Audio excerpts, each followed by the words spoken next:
Hey, what's going on, guys? It's Demetrius Johnson, and you're listening to MMALatestNews.com. It's time to roll, baby. We've lost one fighter. Well, we've lost a couple fighters this week, allegedly.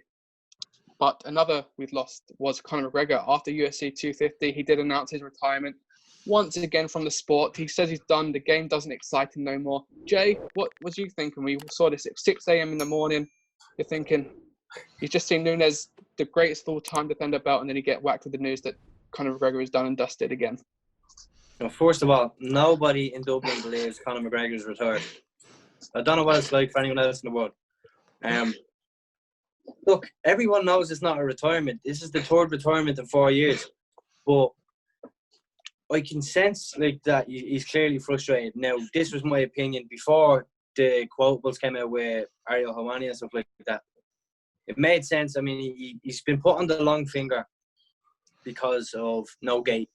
And that's essentially the one requirement you need when you have a Conor McGregor fight. So, my take on this is he's pissed off. He just wants to fight. He brought out this whole 2020 season, 3 fights, his way to get back to the title. I think they should have started negotiations. I believe they did. I believe they tried to negotiate with Gaethje straight after he beat Cowboy. But if Gaethje gets moved in to fight for the title, then forget Cowboy. You've Poirier there. You know what I mean? You have Masvidal at 170. Throw that BMF title on the line. Like, that's going to sell, regardless. In an empty arena, it's still going to sell, and it's going to make massive pay-per-views.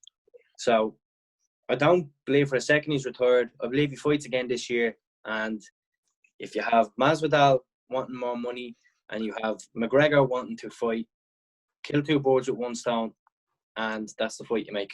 What do you make of Dana saying earlier on First Take that McGregor was offered that the fight that Gaethje took against Ferguson after Khabib had to drop out, but McGregor came back and said that he's not a replacement fighter? I actually didn't even see that because I was just in work. So I literally came from work to do this. I didn't even get to see it. I only caught the quotes in the group chat that you mentioned about Fight Island. So I didn't even know that. So what did he say exactly that he thought he was offered to fight? Yeah, that after the Cowboy fight, he was offered the fight against Ferguson that Gaethje ended up taking after Khabib dropped out because he wasn't able to travel or whatever the case was, and that McGregor just said that he's not taking it because he's not a replacement fighter. I reckon that stems from the Diaz 1 fight, because McGregor always took the late replacement fights. So if you look at the Max Holloway fight, he was supposed to fight Andy Ogle. The Diego Brandao fight, he was supposed to fight Cole Miller. Then who was after that? Dustin Poirier, okay. Then Seaver. Chad Mendes was supposed to be Aldo. Then he fights Aldo. Then it's supposed to be Dos Anjos, and then it's Nate Diaz. So he's always taking the short notice fights. And I reckon just since he lost that Diaz fight on short notice, I'd say, in my opinion, that could be a reason why he's not doing it anymore. Because I know he would definitely take a title fight. You give him a camp, he will take it. I think he was, but I was also surprised for him to say that, because I think everyone's premise about the whole reason why you fought Cowboy 170 was, and he said it as well, Dana said it as well, is that he knows that something is going to happen. He knows that either Tony Khabib is going to pull out.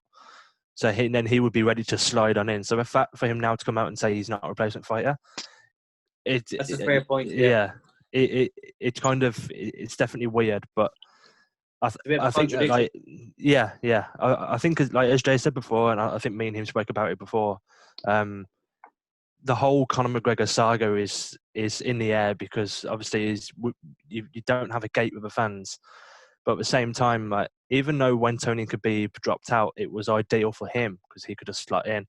At the same time, with the pandemic, it kind of screwed him at the same time because obviously travel restrictions. Now, he should have thought Justin, and then if it wasn't Justin, he should have thought Dustin. But obviously, with Dustin fighting Hooker, it kind of leaves McGregor, like, in the cold. Like, I think the only real matchup that works for him at the moment, especially now Burns is fighting Usman, is Masvidal. Yeah, and it's like you said, Mitch, about this announcement coming out at 6 o'clock in the morning. Like, it's a bit, I think that does a bit of a disservice to Amanda Nunes. Yeah. You know? He definitely knows how to take the limelight away and then straight it back onto him. Absolutely.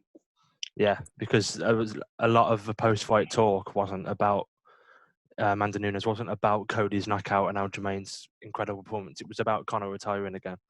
I think I saw that he's had more retirements than he has title defenses, which is an interesting stat on its own. But yeah, as you said at the start, I'm not buying it. Yeah, I'm definitely not buying it. But I did think originally it was a little bit distasteful in terms of Nunes had just won her fight. She'd just become the first champ to defend both belts. Some people maybe could have seen it as McGregor being a little bit offended by that. And, he's just quickly fired off a tweet saying he's retiring. But I do believe we think and we see him fight again. It will be interesting the fact there's no crowds because obviously he's the biggest pay-per-view seller in the game. Now, if you put him up against anyone, surely those 20, 25,000 traveling would buy the pay-per-view. So surely it'd definitely get the top 10 pay-per-view buys with McGregor versus insert name here, whether it's an Anderson Silva, Masvidal, Diaz, even Poirier, Gaethje. We saw, I think, Ferguson versus Gaethje did 700,000 pay-per-view buys on ESPN. So if you put McGregor in there, I'd imagine you double that pretty easily. Isn't that not an extra appeal, though? Anytime McGregor fights, it's a big showcase. But now in a pandemic, empty arena, is that not just another little appeal to want to see it? Just to see what he's like in an empty arena, what you can hear. Supposedly you hear the strikes and all, the trash talking and stuff like that. I'd be so interested in seeing it. I think it'd be great. The only thing I would say is it would have to be Fight Island. Yeah. I'm pretty sure it'd be Fight Island. But the cage in the Apex is obviously the smaller cage. I don't see him starting to fight in one of those anytime soon. Yeah, actually, just adding to that, they announced what cage they're using at Fight Island. I don't think so. I don't think so. Okay. I think we just saw pictures, haven't we? It would be interesting because the Apex cage did bring some more sort of action, should we say. But yeah, I think adding to that, McGregor, you're going to watch a McGregor card, whether he's fighting in front of 20, 30,000 people or no one in the arena. There's going to be, when that Foggy Jew anthem hits, when he walks out, he's got the tricolour flag on his back. There's something special to watching McGregor fight, whether it is someone like against Cowboy or if it's an Aldo, a Poirier, no matter what the build-up of the fight is, it's a special night. And I can see Dana White's point of view with him not wanting to use his cash cow in a way that in a pandemic where if he waits and we have fans back in October, say, you're getting a $10, $20 million gate. And we've all heard his comments saying he's going to be a first fight with fans. And with how America is almost dealing with the pandemic, we can see that probably happening in October. So it's almost best to wait for McGregor maybe versus Gaethje or Khabib, or you can use him sooner than that against someone like Tony Ferguson, perhaps. Ryan? I think we don't know fully what's happening behind the scenes, but I feel like with MMA and with any sport, especially when you get those big superstars, there is a way of handling. Every superstar needs to be handled differently.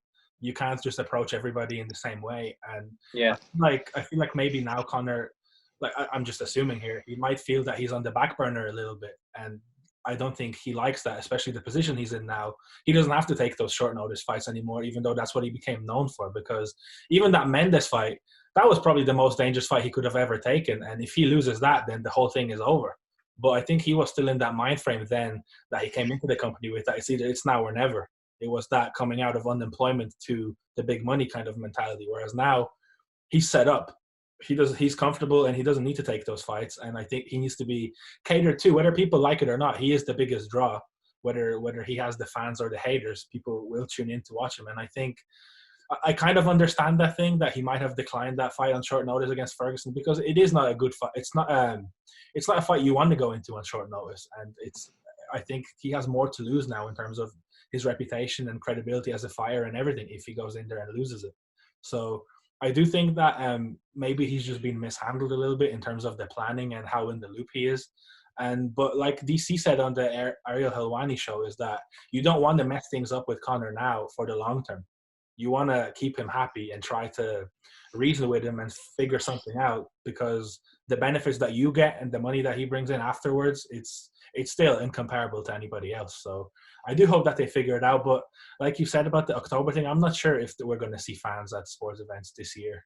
So I think maybe they might have to reach some sort of a compromise for him to just come back and fight without fans, maybe at least once more this year. Yeah, just take the hit. That's the way I see it. Just take the hit on one show, and then into the new year, early start of the new year, bring him back in, get your gate, do a huge fight and stuff like that. But put him in against the top 5 or Masvidal and go with that. I don't want to see Anderson Silva. I think the Masvidal 100% do not want to see Anderson Silva. I think the Masvidal fight just makes sense. It sells. They both get money. It's a headliner. I think I think it especially makes sense now. As I said, we've got Usman versus Burns.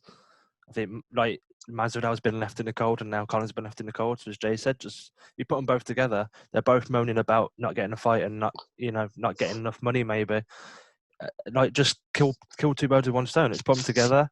Like I don't think there's any coincidence. If you look at the top 10 pay-per-views in the UFC of all time, it's no coincidence that Conor's in there and he features heavily. Yeah. So as Mitch said before, like the 20,000-30,000 fans that are traveling, a lot of them, like tens of thousands of those, will buy a pay-per-view as well. So I think you are going to lose money, of course you are, but you also, it's not going to be as bad as a lot of people on the outside fear as well. And if you want extra decoration to sell it, you do have that belt there in the background. Like I know it's meaningless, but for a McGregor-Masvidal fight, the BMF belt just fits. It sells.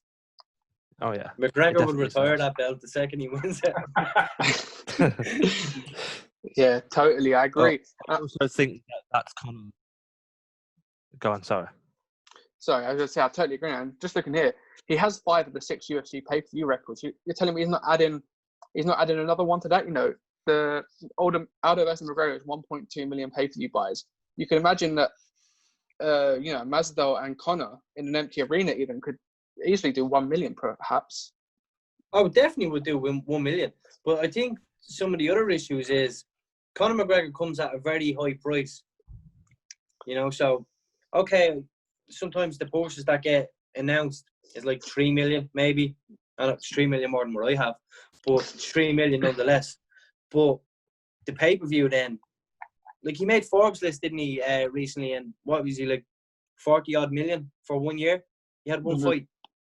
Yeah. So, like, what's that tell you what he's earning? So, he comes at a very high price. Maybe that's just another thing that the UFC are looking at. Can we afford to pay this? We also take the hit on the gate.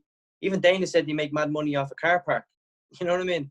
So, I don't know. I can definitely see that the UFC are trying to keep Conor on the long finger, make him wait until there's something huge there to do, especially with a crowd. But yeah, I just think they're making a mistake with it. I think they just should take the hit for one fight, and then the title fight will be huge. It's also then whoever fights Conor expects to get paid way more as well. Yeah, but didn't Cowboy not? I don't think he got paid that much more. I think he did get paid more, but I don't think it was like something crazy. So it wasn't a red panty night that was promised. I don't think. Right. But didn't Eddie Alvarez as well? Imagine, like, didn't he sign the deal for that on his previous contract and stuff like that? Yeah. So are people getting these massive paydays? You know, I'm sure like Nate Diaz got a payday. You know what I mean? Aldo would have got a payday. And Masvidal would, I think he would have to get him into that fight, you would have to pay him. Equal what he got against Nate. Yeah. Yeah, definitely. I think, yeah, it depends. I don't know what he's asking for against Usman, but obviously you'd have to match what he got paid against Nate with a fight against McGregor at least. So I guess it is a question of the UFC of who do you give him, who doesn't ask for an extortionate amount of money in addition to what Conor wants. You know, you can see it work, and you can see the pros and cons of both sides here. It is one of those arguments. It's a bit different to what we're seeing with Cejudo, John Jones, and Masvidal himself. They've all got different sort of problems here. But if you had to guess who you think would fight next, who would you put your money on? Conor. I'd probably go with Masvidal. I think we're more likely to see Masvidal just. But to be fair, like as we said, if Masvidal fights Conor, then obviously that puts Conor back in there as well. So I could definitely see what Jay said, Conor. But yeah, I think like Masvidal can step in against like a Colby, and that would be a good fight. Obviously, you know, having Colby just left ATT, it sets that up. The storyline is there. But yeah, I think it's going to be a while before we see John Jones. So I think that for the first time, like when Conor retires, like we know it's not serious, but I think this is like with John Jones, I'm kind of getting the sense of he is really trying to make a point this time. Yeah. And I think it's going to be a while, especially with the division of weighters at the moment. There's no clear contender. I think it's going to be a while before we see John Jones fight again. Yeah, Ryan, anything to add to that? I think Masvidal definitely has the most options when you look at it. There's a lot of fights that he could step into, and of course there's the Conor fight. So I think with how serious all of them are about going away, I think Masvidal might be the easiest one to buy back.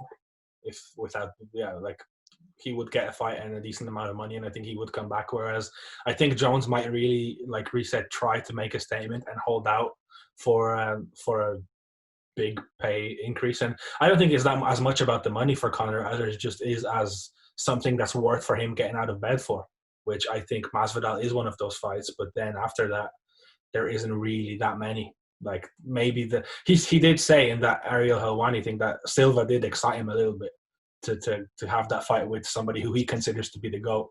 So I think there are very few fights for McGregor to kind of entice him, whereas I think Masvidal is there. It's just a matter of kind of finding a bridge between that gap that they have created now. But I think Masvidal will be first to fight if it's not the Conor fight. I also think it's hard for Masvidal because Conor has always been at the top of it. He's been at the top of the game for a while now.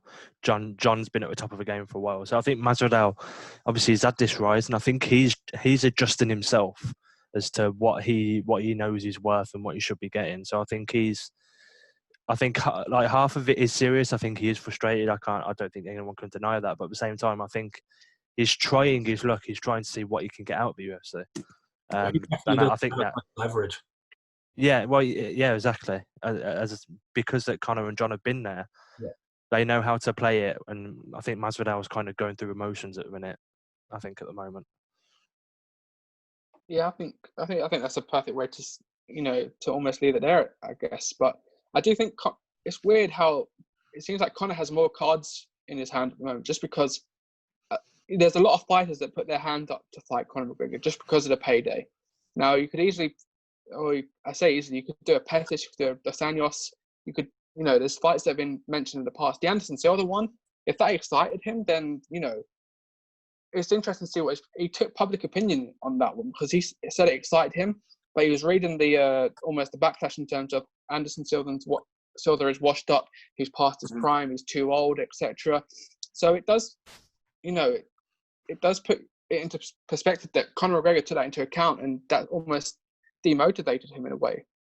Well, the same thing happened when he beat Nate Diaz. We got a lot of criticism as well, but it's only Nate Diaz. If you beat Masvidal, same thing. You didn't beat a champion or nothing like that. So what's the fuss?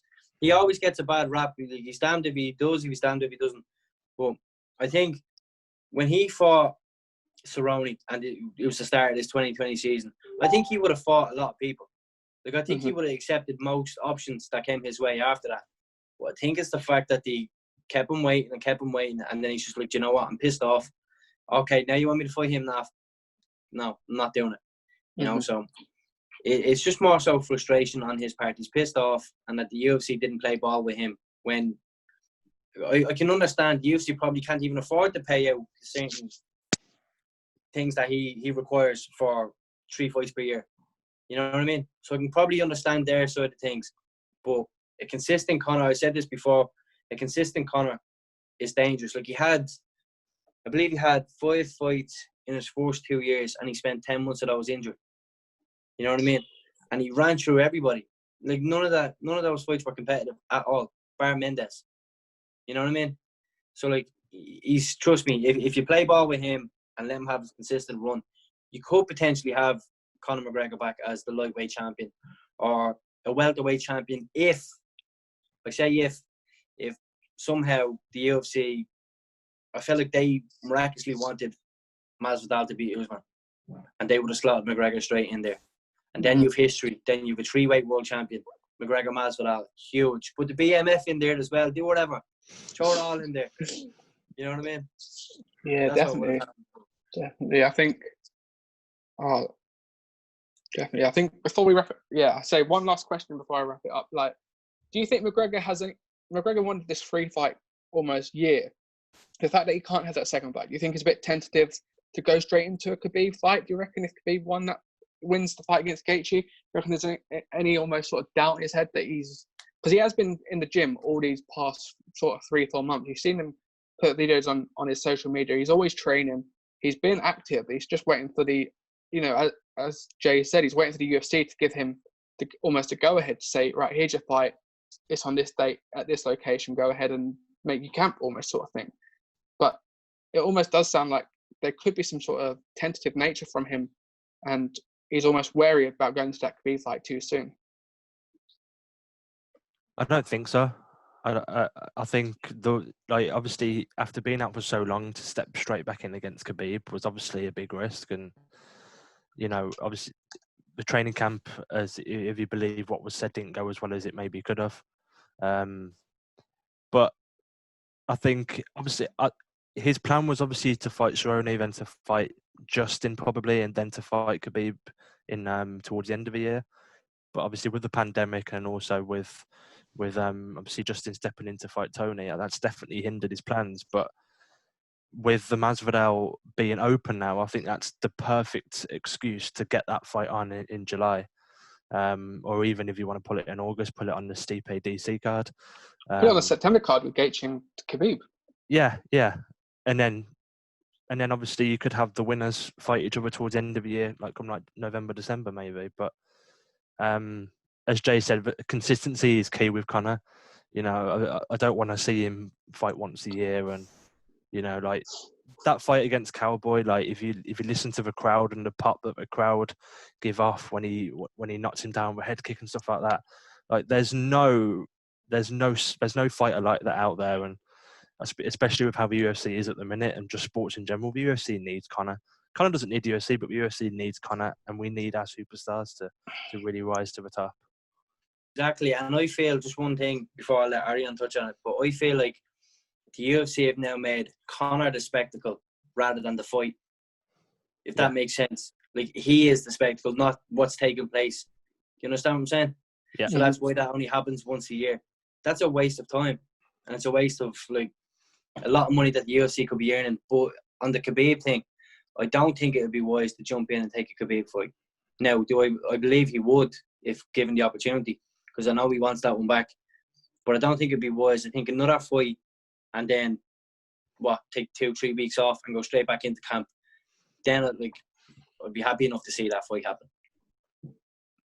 I think in an ideal world, he fights Cowboy and he beats him convincingly, done.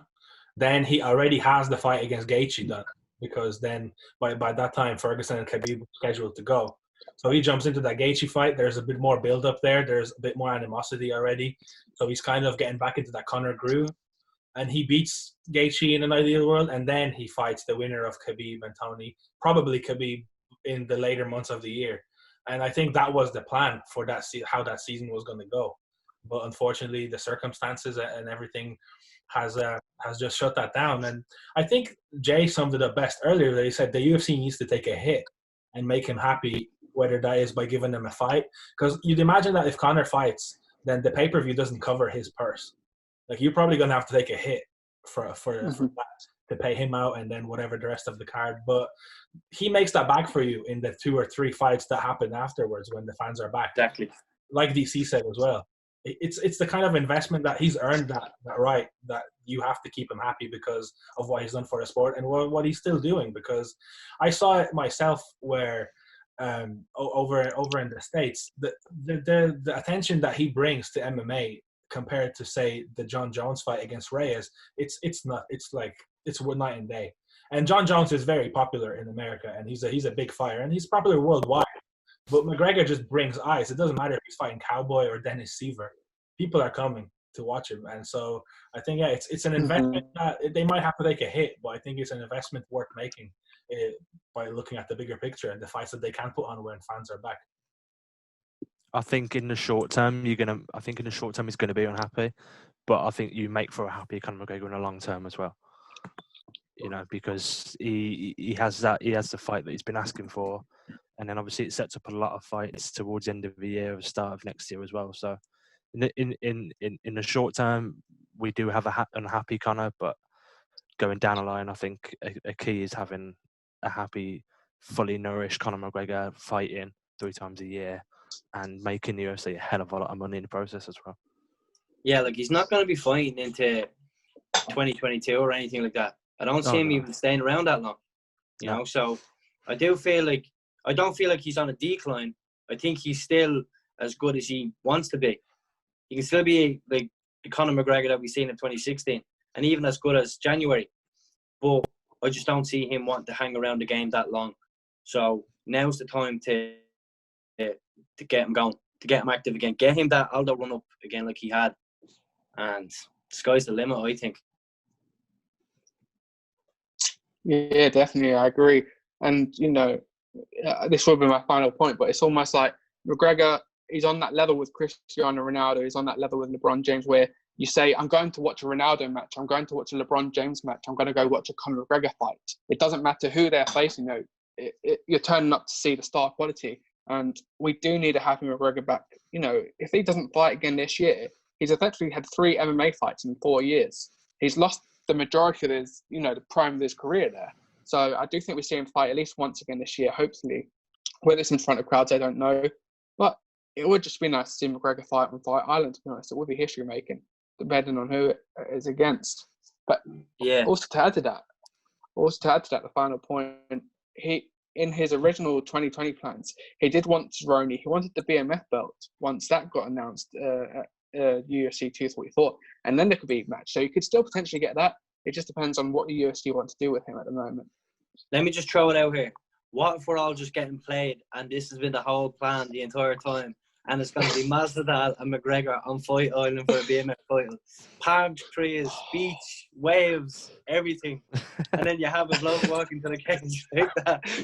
I'm telling you, it's going to happen. MMA layers are sailing over. Yeah, absolutely. Road trip, boys, road trip. I'm down for that.